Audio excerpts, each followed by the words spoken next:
आप सभी को दास की प्यार भरी नमस्कार और धन्यकार प्यारे संत महापुरुषों जी।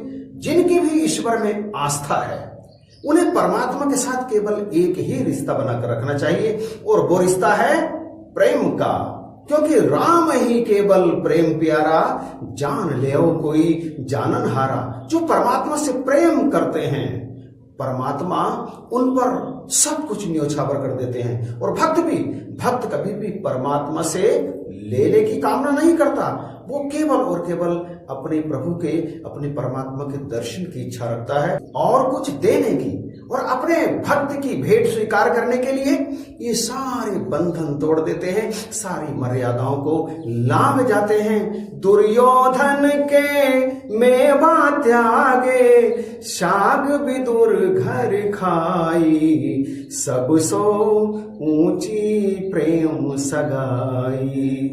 इनके लिए प्रेम की रीत ही सर्वोत्तम है। एक बार जब एक बूढ़ी माता के मन में इन्हें कुछ भेंट देने की इच्छा जागृत हुई तो फिर इन्होंने स्वीकार किया और बूढ़ी माता को इनके दर्शन हो गए। इन्होंने वो भेंट बाबा जी के चरणों में अर्पण कर दी। त्रेता की वो राम दीवानी भिलनी जिसके बेर खाने स्वयं श्री राम, स्वयं ईश्वर उसकी कुटिया पर पधारे। और यहाँ ये कलयुग की शिवरी खुद बेर लेकर पहुंच गई चूरू राजस्थान, अपने प्रभु सदगुरु बाबा हरदेव सिंह जी महाराज को बेर खिलाने के लिए। संत महापुरुषों, यह घटना बिल्कुल सच्ची है और एक भक्त की अपने भगवान के प्रति समर्पण की। भगवान ने भी उसकी भेंट को कैसे स्वीकार किया, एक मार्मिक और दिल को छू लेने वाली घटना। एक बार यशोदा नाम की एक स्त्री शाम को अपने पति को 100 का नोट देकर के बोली, कल सब्जी मंडी से मेरे लिए अच्छे 2 किलो बेर लेकर के आना। इस पर पति ने कहा, पैसे रख लो, पैसे तो मेरे पास हैं। इस पर उस बूढ़ी स्त्री ने कहा, नहीं, पैसे तो आप मेरे ही लेकर के जाओ, लेकिन इस बात का ध्यान रखना कि मंडी में जो सबसे अच्छे और मीठे बेर हों वही 2 किलो लेकर के आना। इस पर पति कहने लगा, क्यों, क्या बात है, तुम बेर किसको देने के लिए जा रही हो? इस पर उस स्त्री ने मुस्कुराकर भाव विभोर शब्दों में कहा, ये भेंट मैं चूरू राजस्थान के समागम में अपने सदगुरु बाबा हरदेव सिंह जी महाराज को भेंट करूंगी। इस पर पति ने गंभीर होते हुए कहा, ठीक है, बेर तो मैं ला करके दे दूंगा, परंतु क्या तुमने सोचा है कि तुम बूढ़ी हो गई हो, कमजोर हो गई हो, बहुत कम चल पाती हो और चूरू तो यहां से बहुत दूर है। मान लिया कि तुम वहां पर पहुंच भी जाओगी, परंतु वहां तो लाखों की भीड़ रहती है। सदगुरु बाबा जी के पास कोई ऐसे ही थोड़ी पहुंच जाता है, तमाम सेवादार होते हैं, तुम कैसे वहां पर जाओगी? हृदय में अगाध प्रेम और आंखों में आत्मविश्वास की चमक लिए यशोदा ने अपने पति से कहा, आप नहीं जानते, मेरे सदगुरु बड़े दयालु हैं, वे लाखों की भीड़ में भी मुझे पहचान लेंगे, मेरे प्रेम को वे जानते हैं। इस पर सदगुरु के प्रति अपनी पत्नी के प्रेम को देखकर पति ने बाजार से जाकर 2 किलो सुंदर सुंदर और मीठे मीठे बेर लाकर उसे दे दी। एक एक बेर का चुनाव करके यशोदा ने एक थैली में, एक पॉलीथीन में उन्हें रखा और पहुंच गई चूरू। वहां पहुंचकर एकाएक ही यशोदा के मन में ख्याल आया, क्या मैं अपने सदगुरु को पॉलीथीन में बेर भेंट करूंगी? और ये ख्याल आते ही वो रोने लगी, अपने आप को धिक्कारने लगी, कहने लगी, मैं भी कैसी अभागन हूं, मैं भी कैसी बदनसीब हूं, मेरे सदगुरु के लिए मैं पॉलीथीन में बेर लेकर के आई हूं। परंतु एकाएक ही उसने अपने आंसुओं को पोंछा, मन में दृढ़ निश्चय किया, नहीं, मैं पॉलीथीन में सदगुरु को बेर भेंट नहीं करूंगी। और ये सोचकर वो उस दिशा में जाने लगी जिधर से सदगुरु बाबा जी की शोभा यात्रा आ रही थी। जैसे ही दूर से उसे शोभा यात्रा दिखाई दी, नजदीक के एक घर के दरवाजे को उसने खटखटाया। दरवाजा एक महिला ने खोला।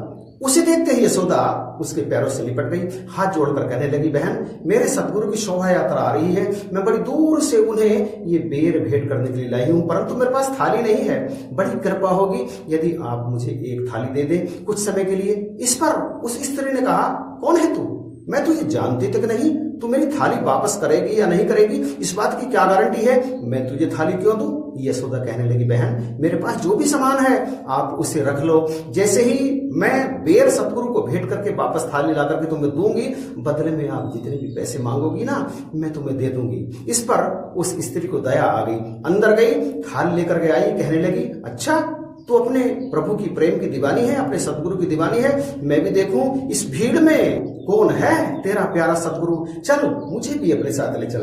दोनों महिलाएं शोभा यात्रा के नजदीक पहुंची। बहुत भीड़ तो रहती ही है शोभा यात्रा में सतगुरु की, आप अच्छी तरह से जानते हैं। दोनों भीड़ में घुस गई।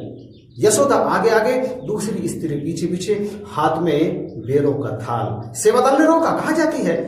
यशोदा ने सारी बात बता दी तो सेवादल कहने लगा, लाओ ये थाली हमें दे दो, हम ही तुम्हारी भेंट सतगुरु तक पहुंचा देंगे। इस पर यशोदा ने कहा, नहीं, मुझे मेरे प्यारे सतगुरु तक खुद ही ये भेंट पहुंचानी है। संतों की भीड़ में कहीं थाली से बेर छिटक कर नीचे ना गिर जाए, इस बात का पूरी तरह से ख्याल रखे हुए यशोदा पहुंच गई बाबा जी की पालकी के पास। थाली आगे बढ़ाई, रोती हुई प्रेम भरे शब्दों में याचना करने लगी, बाबा जी मैं बड़ी दूर से आई हूं, आपके लिए ये बेरों की भेंट लेकर के आप मेरे पैर खा लीजिए। बाबा जी आप मेरे पैर खा लीजिए और ये थाली वापस कर देना, मैं ये थाली इस बहन से मांग करके लाई हूं। बलिहार हो जाने वाली नजर से यशोदा को देखा, थाली पकड़ी और एक एक बेर खाने लगे। मुस्कुराते चले जा रहे थे, बेर खाते चले जा रहे थे। यशोदा रोती चली जा रही थी, प्रेम रूपी दरिया उसकी आंखों से बहता चला जा रहा था और वो कहती चली जा रही थी, बाबा जी आपने बड़ी कृपा की, बाबा जी आपने बड़ी कृपा की,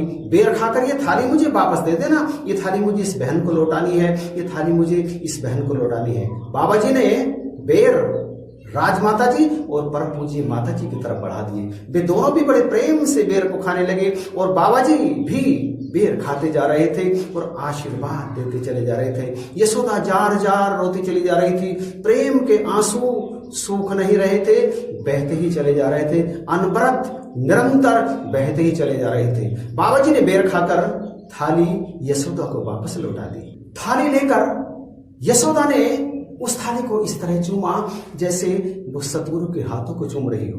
वो वापस मुड़ी और सतगुरु बाबा जी उसे तब तक देखते रहे जब तक भीड़ में वो उन्हें दिखती रही।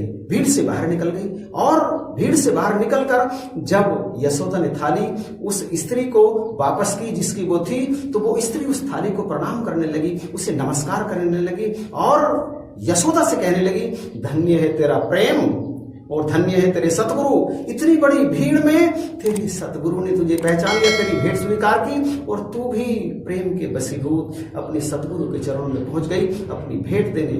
भला संसार में आज ऐसा कहां होता है? ऐसा कहते हुए उस स्त्री की आंखों से भी आंसू बह निकले। वो रोक ना सकी अपनी आंखों से निकलने वाले आंसुओं को। और ये सच है, सदगुरु बाबा हरदेव सिंह जी महाराज ने अपने 36 वर्षों के इस भौतिक जीवन में अपने भक्तों को असीम प्रेम किया है। जिस भक्त ने जितना प्रेम किया उसका कई गुना सदगुरु ने लौटाया है। ऐसे थे मानवता के मसीहा सदगुरु बाबा हरदेव सिंह जी महाराज, और आज यही काम तो कर रहे हैं माता सुदीक्षा जी महाराज। बिल्कुल वही, सिर्फ चेहरा बदला है, सिर्फ शरीर बदला है, बाकी सब कुछ तो वही है। आज भी, कल भी और हमेशा यही रहेगा। वीडियो आपको कैसा लगा? प्लीज अच्छा लगा है तो लाइक कीजिएगा, कमेंट भी कीजिएगा और इसे शेयर करना बिल्कुल भी मत भूलना। और हाँ, यदि चैनल पर नए हैं आप और अभी तक आपने इसे सब्सक्राइब नहीं किया है तो प्लीज सब्सक्राइब करके बेल आइकन को प्रेस कर दीजिएगा ताकि इसी तरह की अच्छी अच्छी वीडियो आपको प्राप्त होती रहे। इन्हीं शब्दों के साथ आप सभी को दास की प्यार भरी नमस्कार और धर्म प्यारे संतों महापुरुषों जी